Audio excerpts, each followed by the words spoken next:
এখানে মাদারবোর্ড হচ্ছে আর্কেল মাদারবোর্ড, আর ইনভার্টার হচ্ছে ইএসকে ইনভার্টার L7 সিরিজ।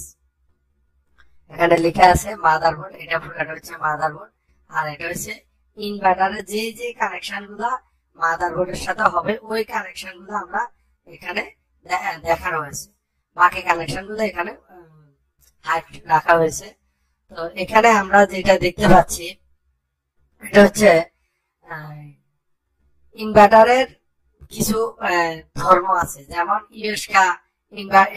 ইউএসকা সিরিজে অনেকগুলো ইনভার্টার আছে, L5, L7, L1, A1000, B1000। তো সেই ক্ষেত্রে আমরা দেখতে হবে যে এক একটা ইনভার্টার চেঞ্জ হচ্ছে, মানে এখানে ওয়ারিং এর কিছু চেঞ্জ আছে, এখানে ইন্ডিকেশন করার ওয়ারিং কানেকশন ইন্ডিকেশন করার কমিউনিকেশন এগুলা সিম্বল গুলা চেঞ্জ হতে পারে।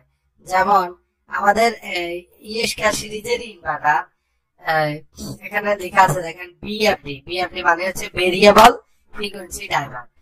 ইউএসকে সিরিজের ইনভার্টার কোথায় এই কমন তারটা লেখা আছে এসএন, কোথায় লেখা আছে এসসি, কোথায় লেখা আছে এসএ।